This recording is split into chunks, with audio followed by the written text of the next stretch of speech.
So ಈಗ cockroach Janata party ಇಡೀ ದೇಶದಾದ್ಯಂತ ಸಂಚಲನವನ್ನು ಮೂಡಿಸಿದಂಥ ಪಾರ್ಟಿ ಆನ್ಲೈನ್ನಲ್ಲಿ, ಇನ್ಸ್ಟಾಗ್ರಾಮ್ನಲ್ಲಿ. ಆದರೆ ಈಗ ಅದೇ ಕಾಕ್ರೋಚ್ ಜನತಾ ಪಾರ್ಟಿಯ ಸಂಸ್ಥಾಪಕ ಅಭಿಜಿತ್ ದೀಪ್ಕೆ ಭಾರತಕ್ಕೆ ಬಂದಿದ್ದಾರೆ. ಆದರೆ ಈಗಿರ್ತಕ್ಕಂಥ ಪ್ರಶ್ನೆ ಏನು ಅಂದರೆ, ಬರೀ ಇದು ಆನ್ಲೈನ್ಗೆ ಮಾತ್ರ ಸೀಮಿತಾನಾ? ಯಾಕೆಂದರೆ ಆನ್ ಗ್ರೌಂಡ್ ಬರುವ ಮೊದಲ ಪ್ರಯತ್ನದ ಫಲಿತಾಂಶ ಬಹಳ ನೀರಸವಾಗಿತ್ತು. ಇವತ್ತು ಜಂತರ್ ಮಂತರ್ನಲ್ಲಿ ಜಿರಳೆ ಪಕ್ಷದಿಂದ ಶಾಂತಿಯುತವಾಗಿರ್ತಕ್ಕಂಥ ಪ್ರತಿಭಟನೆ ನಡೆದಿದೆ. ಸಿಜೆಪಿಯ ನೂರಾರು ಕಾರ್ಯಕರ್ತರು ಪ್ರತಿಭಟನೆಯಲ್ಲಿ ಭಾಗಿಯಾಗಿದ್ದರು.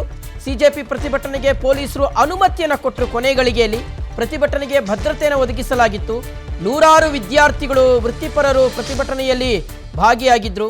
ಧರ್ಮೇಂದ್ರ ಪ್ರಧಾನ್ ಅವರ ರಾಜೀನಾಮೆಗೆ, ಶಿಕ್ಷಣ ಸಚಿವರ ರಾಜೀನಾಮೆಗೆ ಜಿರಳೆ ಪಾರ್ಟಿ ಇವತ್ತು ಪ್ರತಿಭಟನೆಯನ್ನು ನಡೆಸಿದೆ. ರಾಜಧಾನಿಯಲ್ಲಿ ಸಂಚಲನವನ್ನು ಸೃಷ್ಟಿಸೋದಕ್ಕೆ ಜಿರಳೆ ಪಾರ್ಟಿ ವಿಫಲವಾಗಿದೆ. ನೋಡಿ, ಆನ್ಲೈನ್ನಲ್ಲಿ ಸಂಚಲನ ಸೃಷ್ಟಿ ಮಾಡಿದ್ದಂಥ ಅಭಿಜಿತ್ ದೀಪ್ಕೆ ಆನ್ ಗ್ರೌಂಡ್ನಲ್ಲಿ ವಿಫಲರಾದಂತೆ ಕಾಣಿಸ್ತಾ ಇದೆ. ಭಾರತಕ್ಕೆ ಆಗಮಿಸಿದಂತಹ ಸಿಜೆಪಿ ಸಂಸ್ಥಾಪಕ ನವದೆಹಲಿಯ ಇಂದಿರಾ ಗಾಂಧಿ ಏರ್ಪೋರ್ಟ್ಗೆ ದೀಪ್ಕೆ ಬರ್ತಾರೆ. ಕೈಯಲ್ಲಿ ಡಾಕ್ಟರ್ BR ಅಂಬೇಡ್ಕರ್ ಅವರ ಆತ್ಮಕಥೆಯ ಬುಕ್ಕನ್ನು ಕೈಯಲ್ಲಿ ಹಿಡ್ಕೊಂಡೇ ಬರ್ತಾರೆ. ಜಿರಳೆ ಪಕ್ಷಕ್ಕೆ ಲಡಾಖ್ ಹೋರಾಟಗಾರ ಸೋನಮ್ ವಾಂಗ್ಚುಕ್ ಅವರು ಸಹ ಸಾಥನ್ನು ಕೊಡ್ತಾರೆ ಇವತ್ತು. ಹಾಗಾದ್ರೆ ಈಗ ಈ ಒಂದು ಜಿರಳೆ ಪಾರ್ಟಿಯ ಮುಂದಿನ ಭವಿಷ್ಯ ಏನು? ಅವರ ಮುಂದಿನ ಹೋರಾಟಗಳು ಯಾವ ರೀತಿಯಾಗಿರುತ್ತೆ? ಆನ್ಲೈನ್ನಲ್ಲಿ ಆ ರೀತಿಗೆ ಸಿಕ್ಕಾಪಟ್ಟೆ ಸಂಚಲನವನ್ನು ಕ್ರಿಯೇಟ್ ಮಾಡಿದಂತಹ ಈ ಜಿರಳೆ ಪಾರ್ಟಿ ಸಿಜೆಪಿ ಆನ್ ಗ್ರೌಂಡ್ನಲ್ಲಿ ಯಾಕೆ ವಿಫಲವಾಯಿತು ಅನ್ನೋದಕ್ಕಿಂತ ಯಾಕೆ ತಣ್ಣಗಾಗ್ಬಿಡ್ತು ಅನ್ನುವ ಪ್ರಶ್ನೆ ಸಹಜವಾಗಿ ಕಾಡ್ತಾ ಇದೆ. ನೋಡಿ, ಇವತ್ತು ಅಭಿಜಿತ್ ದೀಪ್ಕೆ ಅವರು ಭಾರತಕ್ಕೆ ಬಂದಿಳಿದ ಸಂದರ್ಭದ ವಿಡಿಯೋವನ್ನು ಗಮನಿಸ್ತಾ ಇದ್ದೀರಾ.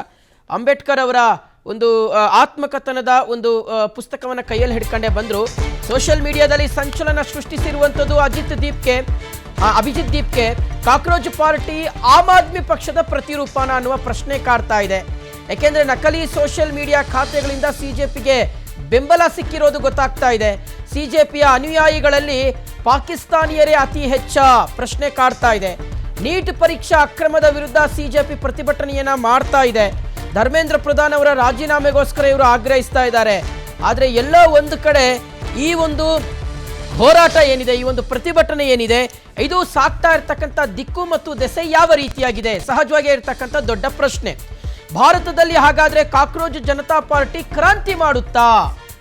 ಸೋಷಿಯಲ್ ಮೀಡಿಯಾದಲ್ಲಿ ಸಂಚಲನ ಸೃಷ್ಟಿ ಮಾಡಿರುವಂತಹ ಅಭಿಜಿತ್ ದೀಪ್ಕೆ ನಿಜಕ್ಕೂ ರಾಜಕೀಯ ರಂಗದಲ್ಲೂ ಸಹ ಅದೇ ರೀತಿಯಾಗಿ ಸಂಚಲನವನ್ನು ಉಂಟು ಮಾಡ್ತಾರಾ? ಪ್ರೊಟೆಸ್ಟ್ಗೆ ಲಡಾಖ್ನಿಂದ ಸೋನಮ್ ವಾಂಗ್ಚುಕ್ ಅವರು ಸಹ ಬಂದಿದ್ದಾರೆ. ಗೌರವಾನ್ವಿತ ಜಿರಳೆ ಅಂತ ಹೇಳಿಕೊಂಡು ಹವಾಮಾನ ಕಾರ್ಯಕರ್ತೆಯೊಬ್ಬರು ಹೇಳ್ಕೊಂಡಿದ್ದಾರೆ. ಸೊ ಹಾಗಾದ್ರೆ ನಿಜಕ್ಕೂ ಸಹ ಕ್ರಾಂತಿಗೆ ಅವಕಾಶವನ್ನ ಮಾಡಿಕೊಡುತ್ತಾ ಈ ಒಂದು ಕಾಕ್ರೋಚ್ ಜನತಾ ಪಾರ್ಟಿ? ಸಿಜೆಪಿ ಪ್ರತಿಭಟನೆಯ ವೇಳೆ 6 ಮಂದಿಯನ್ನ ಪೊಲೀಸರು ಅರೆಸ್ಟ್ ಮಾಡಿದ್ದಾರೆ. 2 ಗುಂಪುಗಳ ಸಂಭವನೀಯ ಘರ್ಷಣೆಯನ್ನು ತಡೆಗಟ್ಟೋದಿಕ್ಕೆ ಅವರನ್ನು ವಶಕ್ಕೆ ತೆಗೆದುಕೊಳ್ಳಲಾಗಿದೆ. ಪರಿಸ್ಥಿತಿಯನ್ನು ನಿಯಂತ್ರಿಸೋದಿಕ್ಕೆ ಪೊಲೀಸರು ಮುನ್ನೆಚ್ಚರಿಕೆಯನ್ನು ವಹಿಸಿದ್ರು. ಸೊ 6 ಮಂದಿಯನ್ನು ಈ ಸಂದರ್ಭದಲ್ಲಿ ಪೊಲೀಸರು ವಶಕ್ಕೆ ತೆಗೆದುಕೊಂಡಿದ್ದಾರೆ. 2 ಗುಂಪುಗಳ ಸಂಭವನೀಯ ಘರ್ಷಣೆಯನ್ನು ತಡೆಗಟ್ಟಲು ಬಂಧಿಸಲಾಗಿದೆ. ಆದರೆ ಅಭಿಜಿತ್ ದೀಪ್ಕೆ ಅವರನ್ನು ಅರೆಸ್ಟ್ ಮಾಡ್ತಾರೆ ಅಂತ ಹೇಳಲಾಗ್ತಾ ಇತ್ತು. ಆದರೆ ಆ ರೀತಿಯಾಗಿ ಯಾವುದೇ ವಿದ್ಯಮಾನಗಳು ಮತ್ತು ಘಟನಾವಳಿಗಳು ನಡೆಯದ ಹಿನ್ನೆಲೆಯಲ್ಲಿ ಪೊಲೀಸರು ಆ ಒಂದು ಕ್ರಮವನ್ನು ಕೈಗೊಂಡಿಲ್ಲ. ಸೊ ಅಭಿಜಿತ್ ದೀಪ್ಕೆ ಅವರ ನೇತೃತ್ವದಲ್ಲಿ ಇವತ್ತು ಜಂತರ್ ಮಂತರ್ನಲ್ಲಿ ಪ್ರತಿಭಟನೆ ನಡೆದಿದೆ. ಇದು ಇವತ್ತು ನಡೆದಂಥ ಪ್ರತಿಭಟನೆ ಇದೆಯಲ್ಲ, ಇದು ಬಹಳ ಶಾಂತಿಯುತವಾಗಿರ್ತಕ್ಕಂತಹ ಪ್ರತಿಭಟನೆ. ಯಾವುದೇ ಅಬ್ಬರ, ಆ ರೀತಿಯಾದಂತಹ ಒಂದಷ್ಟು ಕೂಗಾಟ, ಅರ್ಚಾಟ ಅಥವಾ ನಾವು ಏನು ಅನ್ಕೊಂಡಿದ್ವಿ ಈ ಹಿಂದೆ ಕಾಕ್ರೋಚ್ ಜನತಾ ಪಾರ್ಟಿಯ ಅಭಿಜಿತ್ ದೀಪ್ಕೆ ಅವರು ಬಂದರೆ ಪ್ರತಿಭಟನೆ ಮಾಡಿದ್ರೆ ಅದನ್ನು ನೋಡುವಂತಹ ರೀತಿ ಅಥವಾ ಅವ್ರು ಮಾಡುವಂತಹ ರೀತಿಯ ಬೇರೆ ರೀತಿಯಾಗಿ ಇರುತ್ತೆ ಅಂತ ಏನು ಅನ್ಕೊಂಡಿದ್ರು, ಅದೆಲ್ಲವೂ ಸಹ ಹುಸಿಯಾಗಿರ್ತಕ್ಕಂಥದ್ದನ್ನು ಈ ಸಂದರ್ಭದಲ್ಲಿ ನಾವು ಗಮನಿಸಬಹುದಾಗಿದೆ. ಸೊ ಕಾಕ್ರೋಚ್ ಜನತಾ ಪಾರ್ಟಿ ಆನ್ಲೈನ್ನಲ್ಲಿ ಸಂಚಲನವನ್ನು ಸೃಷ್ಟಿ ಮಾಡ್ತು. ಆದರೆ ಆನ್ ಗ್ರೌಂಡಲ್ಲಿ ಎಲ್ಲ ಒಂದು ಕಡೆ ಸಪ್ಪಗಾಯ್ತಾ ಅನ್ನುವ ಪ್ರಶ್ನೆ ಇದೆ. ಓಕೆ, ಇದ್ರ ಬಗ್ಗೆ ಮಾತನಾಡಲಿಕ್ಕೆ ರಾಜಕೀಯ ವಿಶ್ಲೇಷಕರಾಗಿರುವಂತಹ ಚಂಪಿ ಪುರಾಣಿಕ್ ಅವರಿದ್ದಾರೆ. Sir, good evening. ಶಿವಶಂಕರ್ ಮಾತಾಡ್ತಿದ್ದೀನಿ ಸರ್. ಥ್ಯಾಂಕ್ ಯು, ಸಮಯ ಕೊಟ್ಟಿದ್ದೀರಿ. ಎಸ್, ನಮಸ್ಕಾರ ಸರ್. ಸರ್, ಏನು ಹೇಳ್ತೀರಿ? ಯಾಕೆಂದ್ರೆ ನೋಡಿ, ಆನ್ಲೈನ್ನಲ್ಲಿ ಸಿಕ್ಕಾಪಟ್ಟೆ ಸೌಂಡ್ ಮಾಡ್ತು ಕಾಕ್ರೋಚ್ ಜನತಾ ಪಾರ್ಟಿ. ಆದರೆ ಆನ್ ಗ್ರೌಂಡ್ಗೆ ಬಂದಂಥ ಸಂದರ್ಭದಲ್ಲಿ ಎಲ್ಲೋ ಒಂದು ಕಡೆ ತೆಪ್ಪಗಾಗ್ಬಿಡ್ತಾ ಅನ್ನೋದಕ್ಕಿಂತ ಸಪ್ಪೆ ಆಗ್ಬಿಡ್ತಾ ಅನ್ನುವ ಪ್ರಶ್ನೆ ಸಹಜವಾಗಿ ಕಾಡ್ತಾ ಇದೆ ಅಂತ. ಸೊ ಒಟ್ಟಾರೆಯಾಗಿ ಇವತ್ತಿನ ಈ ಒಂದು ಪ್ರತಿಭಟನೆಯನ್ನು ಯಾವ ರೀತಿಯಾಗಿ ನೋಡ್ತೀರಿ ತಾವು? ಮೊದಲ ಪ್ರತಿಕ್ರಿಯೆ. ಇದು ಏನು ಹೊಸದೇನಲ್ಲ, ಆದ್ರೆ ಇದು ಆನ್ಲೈನ್ ಮೂಲಕ ತತ್ಕ್ಷಣ ಅವರು ಯಾವಾಗ ಈ ಕಾಕ್ರೋಚ್ ಅನ್ನೋದನ್ನ ನಮ್ಮ ಶ್ರೇಷ್ಠ ನ್ಯಾಯಾಲಯದ ಮುಖ್ಯಸ್ಥರು ಮುಖ್ಯ ನ್ಯಾಯಾಧೀಶರು ಅವರು ಬಾಯಿ ತಪ್ಪಿ ಮಾತಾಡಿದ್ರು ಅಥವಾ ಉದ್ದೇಶಪೂರ್ವಕವಾಗಿ ಮಾತಾಡಿದ್ರು, ಅದು ಒಂದು ರೀತಿಯಲ್ಲಿ ಪ್ರಚೋದನೆಯನ್ನ ನೀಡ್ತು. ಅದು ಪ್ರಚೋದನೆ ಒಂದು ಪ್ರಹಸನವಾಯ್ತು. ಪ್ರಹಸನ ಆದ್ಮೇಲೆ ವಿಡಂಬನೆ, ವಿಡಂಬನೆ ಆದ್ಮೇಲೆ ಪ್ರತಿಭಟನೆ. ಅಂದ್ರೆ ಏನಾಯ್ತು, ಈ ಒಂದು ಯುವಕರಲ್ಲಿ ಇರ್ತಕ್ಕಂತಹ ಒಂದು ಅತೃಪ್ತ ಮನೋಭಾವನೆ ಇದೆಯಲ್ಲ, ಅದು ದೇಶದಲ್ಲೆಲ್ಲ ಹರಡಿರ್ತಕ್ಕಂಥದ್ರಲ್ಲಿ ಆಶ್ಚರ್ಯ ಏನಿಲ್ಲ. ಆದ್ರೆ ಈ ಹಿಂದೆ ಈ ರೀತಿ ಪಕ್ಷಗಳೆಲ್ಲ ಹುಟ್ಕೊಂಡು ಬಂದಿದೆ. ಆಮ್ ಆದ್ಮಿ ಪಕ್ಷ ಅದು ಹುಟ್ಟಿದಾಗ ಅಣ್ಣಾ ಹಜಾರೆಯವರ ನೇತೃತ್ವದಲ್ಲಿ ಅದಕ್ಕೊಂದು ಒಳ್ಳೆ ರೀತಿಯಲ್ಲಿ ಖ್ಯಾತಿ ಬಂತು. ಯಾಕಂದ್ರೆ ಇದೆಲ್ಲ ಈ ರೀತಿ ಈ ಕಾಕ್ರೋಚ್ ಪಕ್ಷ ಇಂಥವು ಒಂದು ಪ್ರಸಿದ್ಧಿಗೆ ಅಥವಾ ಒಂದು ಜನಪ್ರಿಯತೆಗೆ ತಕ್ಷಣ ಇದು ಇನ್ಸ್ಟೆಂಟ್ ಪಾಪ್ಯುಲಾರಿಟಿ ಇದು ಬರ್ಲಿಕ್ಕೆ ಕಾರಣ ಏನಂದ್ರೆ, ನಮ್ಮ ರಾಜಕೀಯ ಪಕ್ಷಗಳಲ್ಲಿ ಮೊದಲನೇದಾಗಿ ನಾನು ಹೇಳೋದು, ರಾಜಕೀಯ ಪಕ್ಷಗಳಲ್ಲಿ ಇರ್ತಕ್ಕಂತಹ ಒಂದು ವಿಫಲತೆಯನ್ನ ಎತ್ತಿ ತೋರಿಸ್ತಾ ಇದೆ. ರಾಜಕೀಯ ಪಕ್ಷಗಳು they have not answered the issues of the youth of this country. ಒಂದು.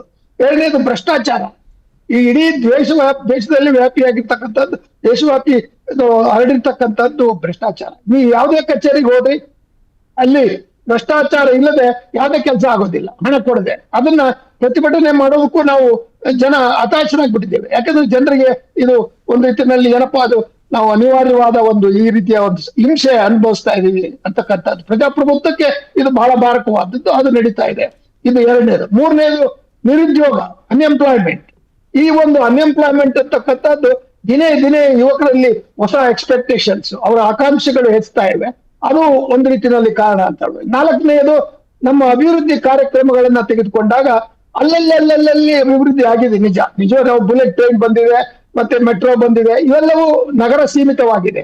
ಆದ್ರಿಂದ ಗ್ರಾಮಾಂತರ ಪ್ರದೇಶಗಳಲ್ಲಿ ರೈತರ ಸಮಸ್ಯೆಗಳೇ ಆಗ್ಲಿ ಅಥವಾ ಆರೋಗ್ಯದ ಸಮಸ್ಯೆ ಆಗ್ಲಿ, ಪ್ರಪ್ರಥಮ, ಆಮೇಲೆ ಇದಕ್ಕೆ ಹೆಚ್ಚಾಗಿ ಶಿಕ್ಷಣದ ಸಮಸ್ಯೆಯನ್ನು ತೆಗೆದುಕೊಳ್ಳಿ. ನೋಡಿ, ಚೀಫ್ ಜಸ್ಟಿಸ್ ಕಾಮೆಂಟ್ ಮಾಡಿದ ಮೇಲೆ ಕಾಕ್ರೋಚ್ ಅಂತಕ್ಕಂಥದ್ದು ಅವ್ರಿಗೆ, ಯಾರಿಗೆ ಈ ರೀತಿಯ ಪ್ರತಿಭಟನೆ ಮಾಡುವವರ ಮೇಲೆ ಆಪಾದನೆಯನ್ನು ಮಾಡಿದ್ದಾರೆ. ಅಂದ್ರೆ ಪ್ರೊಟೆಸ್ಟ್ ಮಾಡುವುದು ಪ್ರಜಾಪ್ರಭುತ್ವದಲ್ಲಿ ಒಂದು ಹಕ್ಕು. ಆದ್ರೆ ಆ ಪ್ರೊಟೆಸ್ಟ್ ಮಾಡ್ಬೇಕಾದ್ರೆ ಅದಕ್ಕೆ ಬೇಕಾದಂತ ಒಂದು ಸಿದ್ಧತೆ ಮತ್ತೆ ಒಂದು ಅಜೆಂಡಾ, ಮ್ಯಾನಿಫೆಸ್ಟೋ, ಅವರ ಐಡಿಯಾಲಜಿ, ಇವೆಲ್ಲವನ್ನೂ ನಾವು ನೋಡ್ಬೇಕಾಗಿತ್ತು. ಆಮ್ ಆದ್ಮಿ ಪಕ್ಷದಲ್ಲಿ ಏನಿರಲಿಲ್ಲ, ಓನ್ಲಿ ಒನ್ ಅಜೆಂಡಾ, ಭ್ರಷ್ಟಾಚಾರ ವಿರೋಧಿ ಅಂತ. ಇದು ಇವರು ಈಗ ಬಂದಿರ್ತಕ್ಕಂಥ ಡಿಪ್ಕೆ ಅವರ ಏನು ಒಂದು ಆಲೋಚನೆ ಇದೆಯಲ್ಲ, ಅದು ಅವ್ರ ಹಿಂದೆ ಆಮ್ ಆದ್ಮಿ ಜೊತೆಗೆ ಇವರು ಮೆಂಬರ್ ಆಗಿದ್ರು, ಸಹಕರಿಸಿದ್ರು. ಅದರಿಂದ ಸ್ವಲ್ಪ ಅನುಮಾನದಿಂದ ನೋಡ್ಬೇಕಾಗತ್ತೆ ಇದನ್ನ. ಕಾರಣ ಏನಂದ್ರೆ, ಇಂತಹ ಒಂದು ಪ್ರೇರಣೆಗಳನ್ನ ನಾನು ಸುಮಾರು 40-50 ವರ್ಷದಿಂದ ಇವೆಲ್ಲ ರಾಜಕೀಯ ವಿಶ್ಲೇಷಣೆಯನ್ನ ನೋಡಿದ್ದೀನಿ, ವಾಸ್ತವ ರಾಜಕೀಯನ ನೋಡಿದ್ದೀನಿ. ಆದ್ರಿಂದ ಇದು ಒಂದು ರೀತಿ ಆವೇಶದಲ್ಲಿ ಹುಟ್ಟಿದಂತಹ ಒಂದು ಪ್ರತಿಭಟನೆ.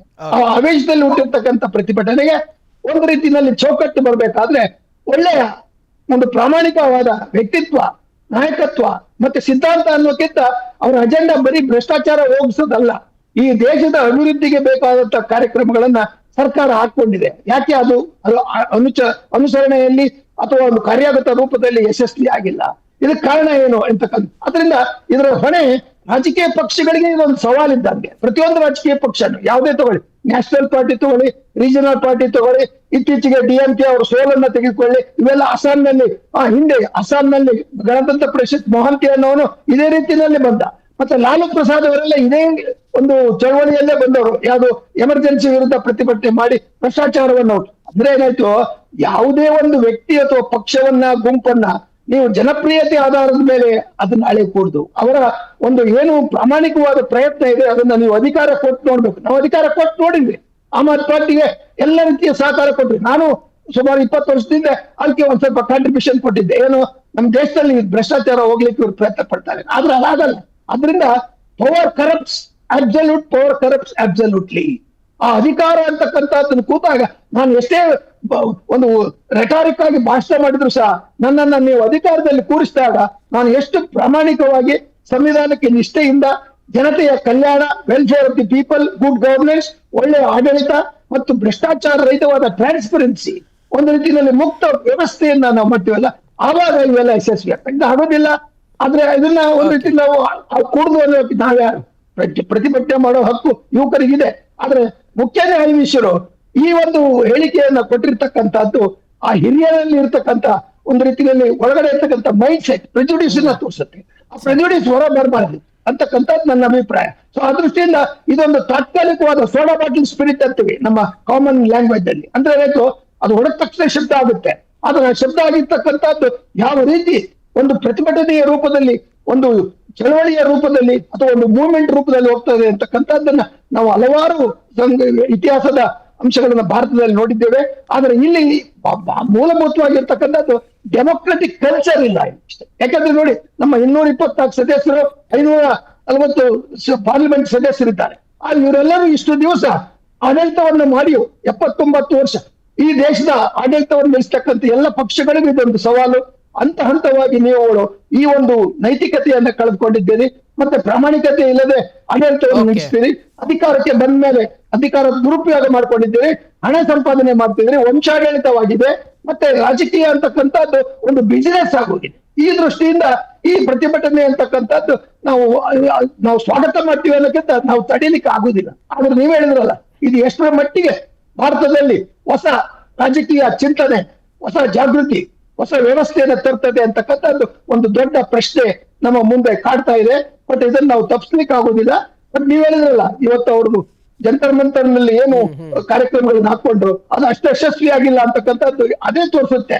ಇದೊಂದು ರೀತಿಯಲ್ಲಿ ಅರ್ಬನ್ ಯೂತ್, ಅಂದ್ರೆ ನಗರ ಪ್ರದೇಶ, ಆನ್ಲೈನ್, ಇಂಟರ್ನೆಟ್ ಬಹಳ ಸ್ನೇಹಿಯಾಗಿರ್ತಕ್ಕಂಥ ವ್ಯಕ್ತಿಗಳು ಇದನ್ನು ಪ್ರತಿಭಟನೆ ಮಾಡ್ಲಿಕ್ಕೆ ಈ ಒಂದು ಸೋಷಿಯಲ್ ಮೀಡಿಯಾವನ್ನು ಉಪಯೋಗಿಸಿದ್ದಾರೆ, ಜಾಗೃತಿಯನ್ನ ಮೂಡಿಸಿದ್ದಾರೆ, ಲಕ್ಷಾಂತರ ಹಿಂಬಾಲಕರು ಬಂದಿದ್ದಾರೆ.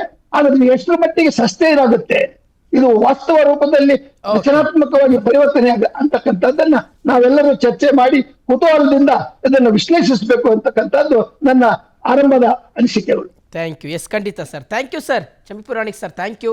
ಇಷ್ಟೊತ್ತು ತಮ್ಮ ಸಮಯಾವಕಾಶವನ್ನು PNS ವಿಸ್ತಾರ ನ್ಯೂಸ್ಗೆ ಕೊಟ್ಟಿದ್ದಕ್ಕೆ.